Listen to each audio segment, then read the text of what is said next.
कहानी की शुरुआत में हम 5 दोस्तों को देखते हैं जो एक बैंड शो के लिए मेक्सिको जा रहे थे। ये लोग अपने साथ गाड़ी में ढेर सारा गांजा भी लोड करके रखे थे ताकि मेक्सिको पहुंचकर ये लोग वहां गांजा बेच सकें। यहाँ हम इस कहानी की मेन कैरेक्टर एरिन को देखते हैं जो अपने दोस्तों के साथ काफी खुश थी और ये लोग टेक्सास के वीरान इलाके से गुजरते हुए गाने गाकर सफर को एंजॉय कर रहे थे। तभी अचानक उनकी गाड़ी के सामने एक लड़की आ जाती है। ये लोग उस लड़की को किसी तरह से बचाकर अपनी गाड़ी रोक लेते हैं। एरिन उस लड़की से पूछती है कि क्या तुम ठीक हो, लेकिन वो लड़की बिना कोई जवाब दिए आगे की तरफ जाने लगती है जैसे कुछ हुआ ही नहीं हो। ये देखकर ये लोग समझ जाते हैं कि ये लड़की किसी मुसीबत में है, इसलिए एरिन और उसकी दोस्त गाड़ी से निकलकर उस लड़की के पास जाती है। यहाँ हम देखते हैं कि वो लड़की अपने आप से ही बात कर रही थी और कहती है कि ये जगह बहुत ही खतरनाक है, इसलिए मुझे घर जाना होगा। एरिन इस लड़की की बातों को इग्नोर करते हुए उसे अपनी गाड़ी में बिठा लेती है। अब ये लोग आगे बढ़ते हुए एक मीट कंपनी के सामने से गुजरते हैं और उस कंपनी को वो लड़की भी देख लेती है, जिसे देखकर वो लड़की रोने लगती है और कहती है कि तुम सब गलत रास्ते पर जा रहे हो। ये कहते हुए वो लड़की गाड़ी के ड्राइवर पर हमला कर देती है और जबरदस्ती उसे गाड़ी को रुकवा लेती है। वो लड़की रोते हुए कहती है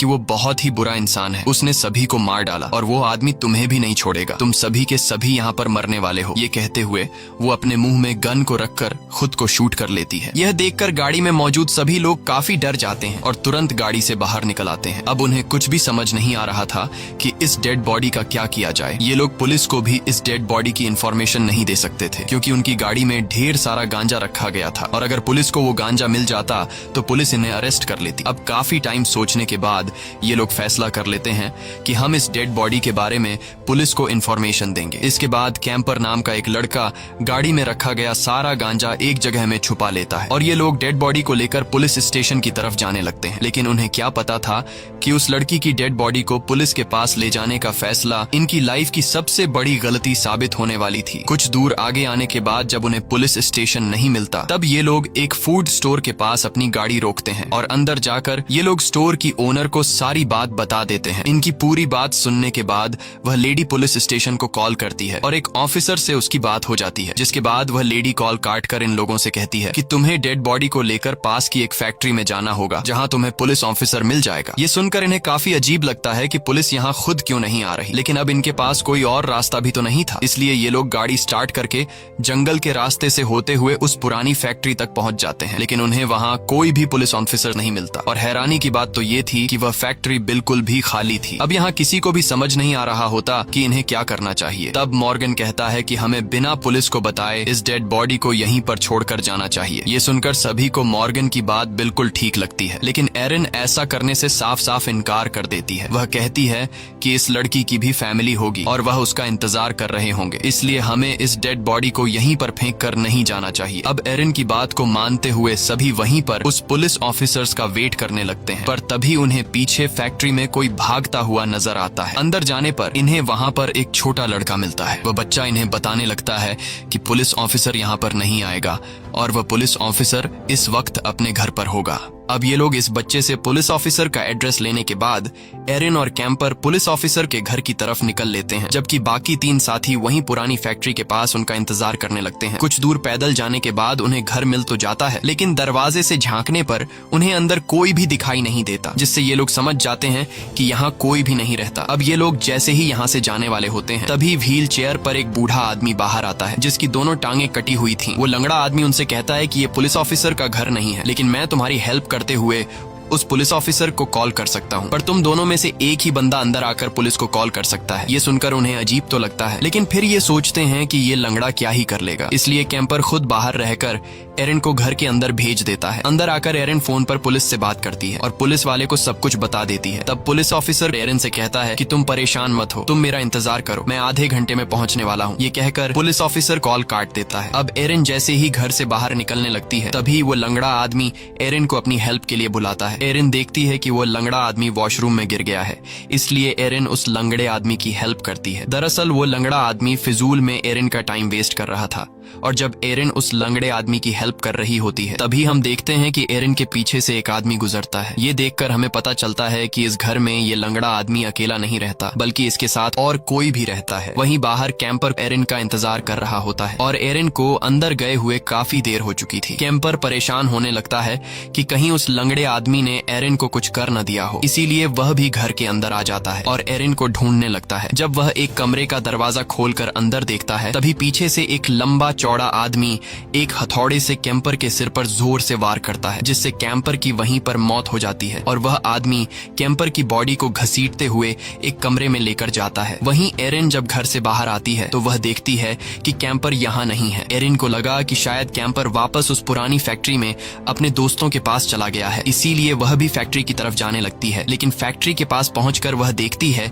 कि कैंपर जो उसके साथ गया था वह तो यहाँ पर भी नहीं है। अब एरिन को कैंपर की फिक्र होने लगती है। इसके बाद सभी फ्रेंड्स उसे ढूंढने लगते हैं और ये लोग एक ऐसी जगह पर पहुंच जाते हैं जहाँ पर ढेर सारी लावारिस गाड़ियां खड़ी थीं, लेकिन इन्हें कैंपर यहाँ भी नहीं मिलता। अब ये लोग समझ जाते हैं कि कैंपर उसी घर के आसपास है, इसीलिए ये सभी फिर से उस घर के पास जाते हैं। एरिन देखती है कि वह बूढ़ा आदमी घर के बाहर ही बैठा हुआ है। अब यहाँ एरिन उस बूढ़े आदमी का बातों में उसका ध्यान भटकाती है और मौका मिलते ही एरिन का दोस्त एंडी घर के अंदर चला जाता है। अंदर आकर वह अपने दोस्त को ढूंढने लगता है, लेकिन अंदर उसे कैंपर कहीं पर भी नहीं मिलता। और जब वह किचन में आता है तो वह देखता है कि यहाँ हर तरफ स्किन के टुकड़े लटके हुए हैं। यह देखकर एंडी बहुत ज्यादा घबरा जाता है। अब यहाँ घर की ओर जांच पड़ताल करते हुए एंडी गलती से एक बॉक्स नीचे गिरा देता है, जिसकी आवाज सुनकर एरिन दौड़ते हुए घर के अंदर आ जाती है और वह लंगड़ा आदमी भी एरिन के पीछे अंदर आ जाता है। वह लंगड़ा आदमी जब एरिन के साथ एंडी को देखता है तो उसे काफी गुस्सा आ जाता है। वह समझ जाता है कि एरिन ने मुझे बातों में उलझाकर अपने दोस्त को चुपके से घर के अंदर भेजा। वह लंगड़ा आदमी अपने डंडे को फ्लोर पर मारते हुए कहता है, come on boy bring it. ये सुनते ही लेदर फेस एक चेनसॉ लेकर वहाँ पर आ जाता है, जिसे देखकर ये दोनों वहाँ से भागने लगते हैं। अब यहाँ एरिन तो किसी तरह करके बचकर भागने में कामयाब हो जाती है, लेकिन लेदर फेस एंडी को पकड़ लेता है और वो एंडी का एक पैर काट लेता है। इसके बाद लेदर फेस एंडी को उठाकर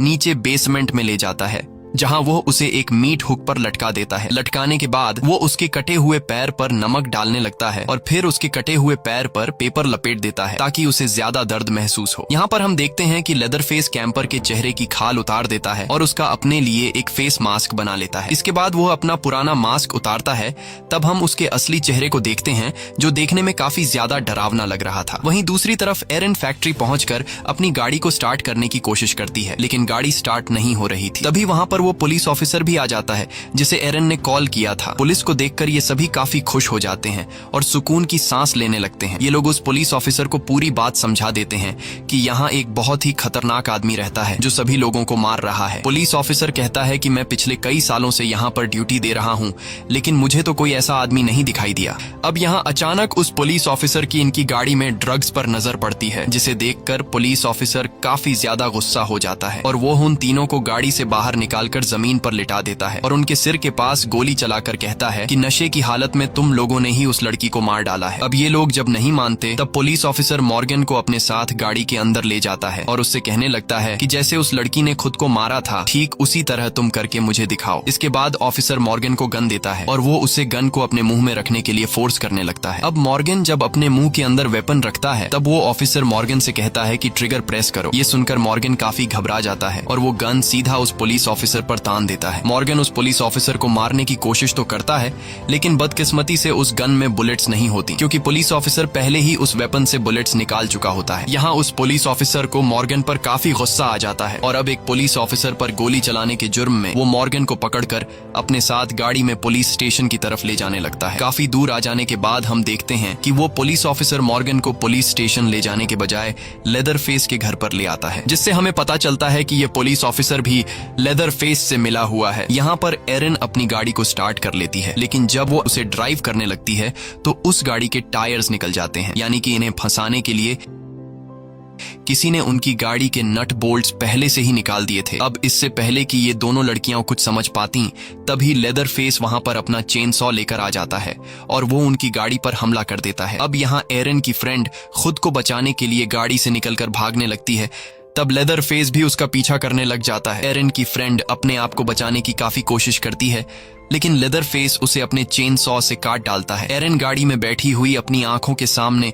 ये सब कुछ देख रही होती है। तभी एरन देखती है कि लेदर फेस ने उसके फ्रेंड कैंपर का चेहरा पहना हुआ है। ये देखकर एरन काफी ज्यादा घबरा जाती है और एरन अब जंगल की तरफ भागने लगती है। तब लेदर फेस भी उसका पीछा करने लग जाता है। एरन भागते भागते एक कैंप वैन के अंदर पहुंच जाती है। इस वैन के अंदर 2 औरतें थीं। एरन उन दोनों को लेदर फेस के बारे में बताती है और कहती है कि वो आदमी बहुत ही खतरनाक है, वो हम सभी को मार देगा। लेकिन यहाँ हम देखते हैं कि वो 2 औरतें डरने के बजाय हंसने लगती हैं और वो यंग लेडी कहती है कि लेदर फेस एक अच्छा इंसान है, वो किसी को भी नुकसान नहीं पहुंचा था।